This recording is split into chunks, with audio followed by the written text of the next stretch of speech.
చూస్తున్నారు మీరు ఇన్స్టాగ్రామ్ లో? జస్ట్ 1 year అయింది నేను చూసి. ఓకే 1 year అండి స్టార్ట్ అయింది ఇక్కడికి. అంత ముందు అయితే కనుక వెస్ట్ గోదావరి పాలకొల్లో ఉంది 13 years నుంచి కూడా. మా కోసం ఇంకో బ్రాంచెస్ పెంచండి. అవి అవే వద్దండి, మా పిల్లలు నన్ను వదిలేస్తానంటున్నారు.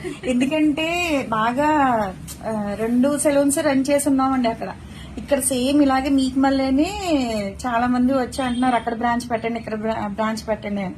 ఇంకా పిల్లలతో స్పెండ్ చేసే టైం ఉండట్లేదు. మీరు పెడదామని ఆలోచన ఉన్నా సరే మా పిల్లలు అదే అన్నారు, నువ్వు పెట్టు అసలు ఇంట్లో కూడా రానివని అంటారు.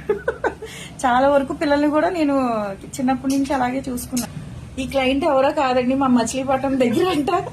అబ్బో, కానీ నిజంగా హైదరాబాద్ వచ్చేప్పుడండి వద్దులే ఎందుకు, నాకు ఏంటంటే కృష్ణా జిల్లా అయినా సరే మచిలీపట్నం అటు సైడ్ బంటిమిల్లి అయినా సరే నాకు పాలకొల్లు అలవాటు అయిపోయింది అనమాట 13 years నుంచి. ఇంకా అక్కడి నుంచి కదలకూడదు అనుకున్నాను. ఇంకా తర్వాత ఇటు తీసుకొచ్చేసారు పిల్లల స్టడీ గురించి.